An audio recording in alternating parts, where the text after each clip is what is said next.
வணக்கம். செல்வகுமாரின் அக்டோபர் 15 வரை தொடரக்கூடிய தென்மேற்கு பருவமழை இறுதிக்கட்ட தீவிரம் குறித்த ஆய்வறிக்கை. அதிகாரப்பூர்வ வானிலை அறிக்கைக்கு இந்திய வானிலை ஆராய்ச்சித்துறை அறிக்கையை பார்க்கவும். 2025 செப்டம்பர் 1 திங்கட்கிழமை அதிகாலை நிலவர ஆய்வறிக்கை.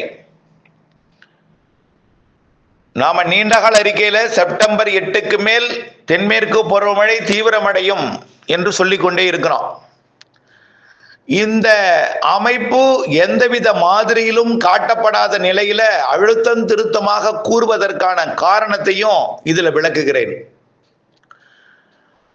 வங்கக்கடலிலே தென்மேற்கு பருவமழை காலத்துல இந்த ஆண்டு உருவான நிகழ்வோட பேட்டர்னை பார்க்கணும், அமைப்பை பார்க்கணும், நன்றாக பார்க்கணும். ஒவ்வொரு நிகழ்வும், அதாவது கொல்கத்தா மற்றும் பாலாசூர் அருகே உருவான பொழுது மழை எங்கே பொழிந்தது? தெலுங்கானா, ஒடிசா, சத்தீஸ்கர். பூரி, பாரதீப் மற்றும் ஒடிசாவின் மத்திய கடலோரம் மற்றும் தெற்கு கடலோரம் உருவான பொழுது எங்கே மழை பொழிந்ததுன்னு பார்த்தீங்கன்னா அதே விசாகப்பட்டினம், தெலுங்கானா, சத்தீஸ்கர், ஒடிசா. அதாவது இரு காற்றுகள் இணைவு என்பது மேற்கு தென்மேற்கு பகுதிகளில் அமைந்தது. அப்படித்தான் அமைந்து கொண்டிருக்கிறது. இமயமலை பகுதியில் ஒரு நிகழ்வு ஒன்று எப்பொழுதும் இருக்க, வங்கக்கடலில் ஒரு நிகழ்வு இருக்க, இரு காற்று இணைவை நிகழ்விற்கு மேற்கு தென்மேற்கு புறத்தில் ஏற்படுத்தி கொண்டு நல்ல மழைப்பொழிவை கொடுத்து வருகிறது. அதே நேரத்தில் இமயமலை ஒட்டிய பகுதிகளுக்கு கடல் வெப்ப நீராவியை அனுப்பி இமயமலை பகுதிகளில் கடல் வெப்ப நீராவி போய் மோதி அங்கு இருக்கக்கூடிய குளிர்ந்த காற்று, ஐஸ் கட்டி, மரங்கள் இவற்றால் குளிர்விக்கப்பட்டு கொட்டி தீர்த்திருக்கிறது இமயமலை ஒட்டிய மாநிலங்கள், காஷ்மீர் உட்பட, இமாச்சல பிரதேசம், காஷ்மீர், பஞ்சாப் வரைக்குமே. அதே போலதான் ராஜஸ்தான் வரைக்கும் பாலைவன பகுதிகளில் கூட மழை பொழிவை கொடுத்தது இந்த ஆண்டு. ராஜஸ்தான்ல பாலைவன பகுதிகளில் மழை பொழிவை கொடுத்ததுக்கு காரணம் இமயமலை பகுதி காற்று பாலைவன பகுதிக்கு வந்து போது குளிர்ந்த காற்று வெப்ப காற்றோட இணைந்து மழை பொழிவை கொடுத்தது. எது எப்படியோ, ஐஸ் உருகணும்னா வெப்பம் வேணும், வெப்ப நீராவி மழையா மாறணும்னா குளிர் வேணும். எங்கே அந்த இது கிடைக்கிறதோ அங்கெல்லாம் மழை மேகங்கள் உருவாகும். வருவது வெப்ப காற்றா என்றால் குளிர்ச்சி தேவை, மழை மேகம் உருவாக. வருவது குளிர்காற்று என்றால் வெப்பம் தேவை, மழை மேகம் உருவாக.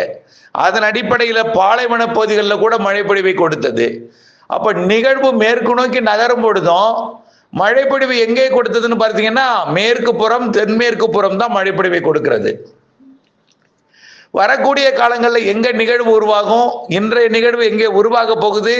வடக்கு ஆந்திர பிரதேசம், தெற்கு ஒடிசாவில் உருவாகி அது குஜராத்துக்கு போக போகுது. ஏற்கனவே போனது எல்லாமே ராஜஸ்தான் மற்றும் அதற்கு வடக்கே பஞ்சாப் மற்றும் காஷ்மீர் பகுதியை நோக்கி பாகிஸ்தான் எல்லையோரம் போனது. இப்பொழுது 2ஆம் தேதி உருவாக போகிற நிகழ்வு 3ஆம் தேதி ஒடிசா கடந்து 4ஆம் தேதி 5ஆம் தேதி உள்ளே போய் 6ஆம் தேதி குஜராத்திற்கு பாதிப்பு மழை ஏற்படுத்த போகிறது. அப்ப நிகழ்வு ஒன்றன் பின் ஒன்றாக வரும் பொழுது நிகழ்வோட கடக்குமிடம் தெற்கு புறமாக அமையும். சூரியனின் குத்துக்கதிர் தெற்கே போய் கொண்டிருக்கிற காரணத்தினாலே இன்றைக்கு தேதி செப்டம்பர் 1. சூரியனின் குத்துக்கதிர் திருநெல்வேலி, கன்னியாகுமரி மாவட்டத்தில் தெற்கு பகுதியில் விழுந்து கொண்டிருக்கிறது, ஆரல்வாய் மொழி உள்ளிட்ட பகுதிகளில். நாளை செப்டம்பர் 2 குமரி முனையில் விழும். செப்டம்பர் 3 குமரி கடலிலே பயணிக்க தொடங்கிவிடும் தெற்கு நோக்கி. அப்ப கடல் வெப்பம் வரக்கூடிய நாட்களில் மேலும் உயர்வதற்குத்தான் வாய்ப்பு இருக்கிறது. எங்கே? குமரி கடல்ல, நிலநடுக்கோட்டு இந்திய பெருங்கடலில். ஆக வெப்பம் உயர்கிற காரணத்தினாலே கடல் வெப்பம் உயரும், நிகழ்வுகள் எண்ணிக்கை கூடும், நிகழ்வுகள் தீவிரம் இருக்கும், நிகழ்வுகள் கொண்டு வரக்கூடிய காற்றிலே ஈரப்பதம் அதிகம் இருக்கும். நிகழ்வோட வழித்தடம் ஆந்திர பிரதேசமாக அமையும். நல்லா புரிஞ்சுக்குங்க, பொறுத்திருந்து பாருங்கள். மாதிரிகள் வரும், மாதிரிகள் காட்டும், நடக்கும், உண்மை புரிய வரும். ஆந்திர பிரதேசத்தோட மத்திய பகுதி வழியாக 10ஆம் தேதி நிகழ்வு அமையும். 12, 13, 14, 15 தேதிகளிலே அது தீவிரமாக ஆந்திர பிரதேசத்தோட மத்திய பகுதி வழியாக, தெலுங்கானா வழியாக, மகாராஷ்டிரா வழியாக அரபிக்கடலுக்கு பயணிக்கும் என்று சொல்லிக் கொண்டிருக்கிறோம். அப்போ மசூலிப்பட்டினம் அருகே, காக்கிநாடா அருகே ஒரு நிகழ்வு அமைந்தால், அதாவது வடக்கு ஆந்திர பிரதேசத்திற்கு கொஞ்சம் தெற்கு புறமாக காக்கிநாடா மசூலிப்பட்டினம் இடைப்பட்ட பகுதியில் கிருஷ்ணா மாவட்டங்கள் மற்றும் கிருஷ்ணா மாவட்டம் மற்றும் கோதாவரி மாவட்டங்கள் வழியாக நகர்ந்தால் எங்கே மழை நிகழ்வு அமையும்? மேற்கு புறமும் தெற்கு புறமும். அப்போ இரு காற்று இணைவு தெற்கு ஆந்திரா வரை கிடைக்கும். அப்ப தெற்காந்திர வரை கிடைக்கும் பொழுது தமிழ்நாட்டின் ஆந்திர எல்லையோரம் வரைக்கும் மழை வரும். திருவள்ளூர், செங்கல்பட்டு, சென்னை, காஞ்சிபுரம், திருப்பத்தூர், வேலூர், ராணிப்பேட்டை, திருவண்ணாமலை, கள்ளக்குறிச்சி, விழுப்புரம் வரை கண்டிப்பாக மழைப்பொழிவை கொடுக்கும். வட இந்தியாவிலே அந்த நேரத்தில் எந்தவித நிகழ்வும் இருக்காது என்பதன் காரணமாக நிகழ்வு, அதாவது இமயமலையிலிருந்து காஷ்மீர் பகுதியிலிருந்து குளிர்ந்த காற்று தமிழ்நாடு வரை வரும். கடலில் இருக்கக்கூடிய சிஸ்டம் அந்த காற்று வெப்ப நீராவியை ஆந்திர பிரதேசம் தெற்கு பகுதி வரைக்கும் அனுப்பி வைக்கும். அப்பொழுது இரு காற்று இணைவு ஆந்திர பிரதேசத்தின் தெற்கு பகுதி, தெலுங்கானா, ஆந்திர பிரதேசத்தின் மத்திய பகுதி, வடக்கு பகுதி, கர்நாடகா எல்லாம் ஏற்றும். இதனால நல்ல மழைப்பொழிவு கொடுக்கும். கரை கடந்து போகும்பொழுது செயலிழந்து வெப்பசலன இடிமழைப்புடன் வளிமண்டல சுழற்சியை ஏற்படுத்தி கொண்டு நல்ல மழைப்பொழிவை தமிழ்நாட்டில் காற்று சுழற்சி, அதாவது தமிழ்நாட்டின் தென் மாவட்டங்களுக்கும் காற்று பகுதிகளுக்கும் கணவாய் பகுதிகளுக்கும் மழைப்பொழிவை கொடுக்கும். சரி, அடுத்த நிகழ்வு எங்கே உருவாகும்? 100% உறுதியாக மசூலிப்பட்டினம் வழியாக அது பயணிப்பதற்கு வாய்ப்பு. மத்திய ஆந்திர பிரதேசம் வழியாக செப்டம்பர் இறுதி நிகழ்வு. அப்போ தெலுங்கானாவின் ஹைதராபாத் மற்றும் மகாராஷ்டிராவின் தெற்கு பகுதி மற்றும் அதாவது ரத்னகிரி, கோவா, பானாஜி உள்ளிட்ட பகுதிகளுக்கெல்லாம் நிறைய மழைப்பொழிவை இந்த மாத இறுதி நிகழ்வு மழைப்பொழிவை கொடுக்கும். அப்போ தமிழ்நாட்டிலே நிச்சயமாக மழைப்பொழிவை கொடுக்கும். நிகழ்வோட இருகாற்று இணைவு என்பது மேற்கு, தென்மேற்கு, தெற்கு புறத்தில் அமையும். நல்ல மழைப்பொழிவை கண்டிப்பாக கொடுக்கும். தமிழ்நாட்டின் வளிமண்டலத்திலும் வளிமண்டல சுழற்சி அமையும் என்பதனால. சரி, அக்டோபர் முதல் 15 நாளுக்குள்ள இருக்கக்கூடிய 2 நிகழ்வு இருக்கு. ஒரு நிகழ்வு வலிமையானது, ஒரு நிகழ்வு சாதாரணமானது. 2 நிகழ்வுமே மசூலிப்பட்டினத்திற்கும் நெல்லூருக்கும் இடைப்பட்ட பகுதியில் ஓங்கோல், தெனாலி மற்றும் அதன் சுற்றுவட்டார பகுதிகளில் அமையும். இதனால இன்னும் இரு காற்று இணைவு தமிழ்நாட்டிலே முற்றிலுமாக குவிக்கப்படும்.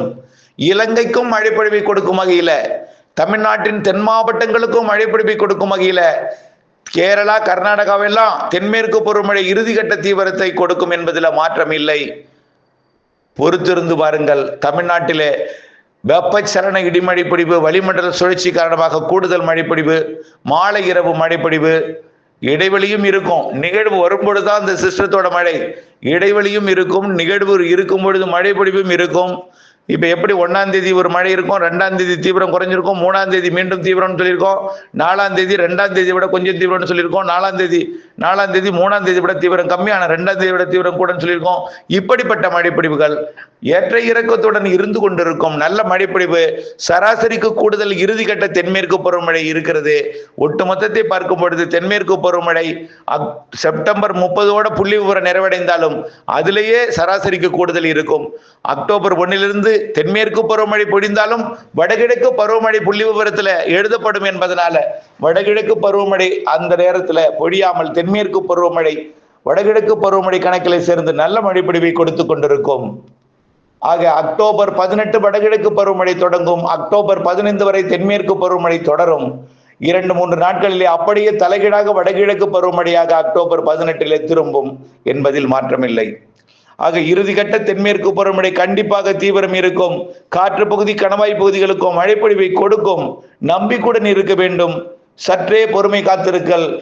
அதே போல அறுவடை உள்ளிட்ட பணிகள் இருந்தால், எந்த பணியாக இருந்தாலும் வானிலை அப்டேட், துல்லியம், மாறுதல் எல்லாம் இணைந்திருந்து அறிந்திருந்து திட்டமிட்ட பணி செய்து லாபம் அடைந்திட அன்போடு கேட்டுக்கொள்கிறேன். நன்றி.